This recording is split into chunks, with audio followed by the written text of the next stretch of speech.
조국 시즌2 이재명 정부의 몰락을 부를 것이다. 조국 전 조국혁신당 대표가 광복절 특별사면 복권으로 출소했습니다. 그러나 국민이 기대했던 자성과 반성은 어디에도 없었습니다. 그는 교도소 문을 나서는 순간부터 검찰의 희생양이라는 프레임을 다시 꺼내들었고 곧바로 이재명 대통령에게 감사 인사를 전하며 이재명 정부는 반드시 성공해야 한다고 말했습니다. 이 장면을 본 국민 다수는 실망과 분노를 감추지 못했습니다. 죄를 지은 사람이 먼저 해야 할 일은 국민 앞에 고개를 숙이고 반성하는 것이지 정치적 투쟁의 깃발을 다시 들고 돌아오는 것이 아닙니다. 하지만 조국은 반성 대신 오만을 선택했습니다. 조국은 이미 문재인 정부 시절 내로남불의 상징이었습니다. 자녀 입시 비리, 감찰 무마, 배우자 정경심 전 교수의 범죄 혐의까지 이어지며 국민은 조국 사태를 지켜보면서 이 정권은 도덕성을 잃었다고 결론 내렸습니다. 결국 문재인 정권의 몰락은 조국 사태로부터 시작되었습니다. 그런데도 이번 광복절에 이재명 대통령은 국민 여론을 외면하고 조국을 사면했습니다. 이 결정은 국민 앞에 스스로 내세웠던 공정, 정의라는 가치를 송두리째 무너뜨린 행위입니다. 조국은 출소 직후 검찰권 남용의 피해자라는 말을 꺼냈습니다. 그러나 이는 사실과 전혀 다릅니다.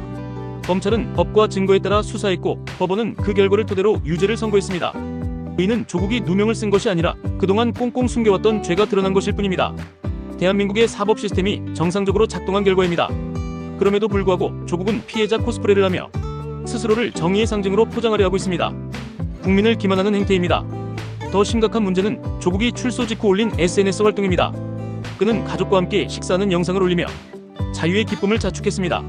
물론 오랜만에 가족이 함께 밥상을 나누는 것이 본인에게는 의미 있는 일일 수 있습니다. 그러나 국민 눈에는 이는 자성의 자리가 아니라 자축의 자리로 보였습니다. 더욱 심각한 것은 그 식탁에 둘러앉은 가족 모두가 단순한 가족이 아니라 범죄 혐의에 함께 연루된 공범 집단이라는 점입니다. 배우자 정경심은 이미 유죄가 확정되었고 자녀들 역시 입시 비리 과정에서 특혜를 누렸다는 사실이 드러났습니다.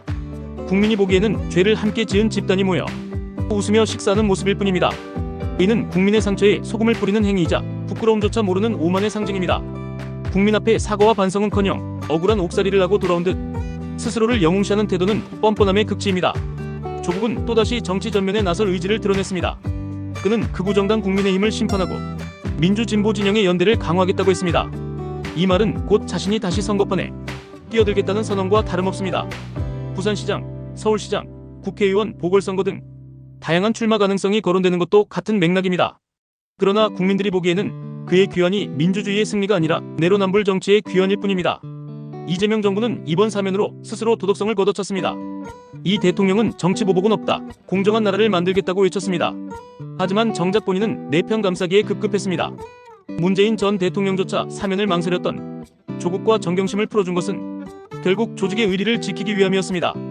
국민 여론을 무시하고 민주당 내부의 강성 지지층을 달래기 위해 조국을 풀어준 것입니다. 그 결과 이 대통령의 지지율은 취임 이후 처음으로 60% 아래로 떨어졌습니다. 정치적 도박의 대가를 국민 여론이 곧바로 보여준 것입니다.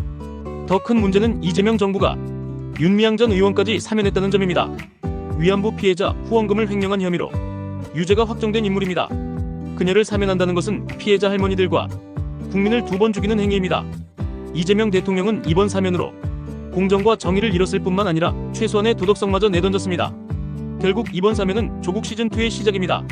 조국 시즌1이 문재인 정권을 몰락시켰듯 시즌2는 이재명 정권의 몰락을 불러올 것입니다. 국민은 결코 조국과 같은 인물을 용서하지 않았습니다. 그는 국민에게 사과하지 않았고 죄에 대해 반성하지 않았으며 오히려 당당하게 정치 무대에 복귀하겠다고 선언했습니다. 이런 모습은 국민적 분노를 다시 일깨우고 있습니다. 이재명 정부는 이번 결정을 통해 스스로 발등을 찍었습니다. 앞으로 조국이 정치 무대에서 어떤 행보를 보이든 그것은 곧 이재명 정부와 연결될 것입니다. 조국이 재보궐선거나 지방선거에 출마한다면 그 그림자에는 언제나 이재명의 사면이 따라붙을 것입니다. 국민은 조국을 풀어준 정부라는 낙인을 이재명 정부에 찍어둘 것입니다. 정치에서 가장 무서운 것은 국민의 기억입니다. 국민은 잊지 않습니다. 조국 사태로 무너진 문재인 정권을 기억하고 윤미향 사태로 배신감을 느꼈던 과거를 기억합니다. 그리고 지금 조국 시즌2가 시작되었음을 기억할 것입니다. 국민은 조국을 다시 심판할 것이고 동시에 그를 풀어준 이재명 대통령을 심판할 것입니다. 이재명 정부는 이번 사면으로 정치적 명분도 도덕성도 모두 잃었습니다. 남은 것은 내로남불의 오명뿐입니다. 조국은 국민 앞에 사죄하기 전까지 어떤 정치적 명분도 세울 수 없습니다. 그리고 이재명 정부는 조국을 품은 순간 이미 몰락의 길을 선택한 것입니다. 조국의 귀환은 민주주의의 승리가 아니라 정의의 패배입니다. 국민은 진실을 알고 있습니다.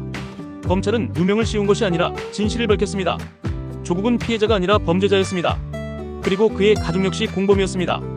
이제 그 죄인들이 다시 권력을 탐하는 모습은 국민을 다시 한번 절망케 하고 있습니다. 그러나 역설적으로 조국의 귀환은 국민이 다시 한번 정의를 선택하게 만드는 계기가 될지도 모릅니다. 조국 시즌2가 본격화될수록 국민은 더 분명하게 물을 것입니다. 당신들은 또다시 내로남불을 선택하겠는가? 이 질문 앞에 이재명 정부는 답을 내놓을 수 없을 것입니다. 그리고 그 답을 대신 내릴 사람은 바로 국민입니다. 국민은 조국과 이재명을 동시에 심판할 날을 반드시 만들 것입니다.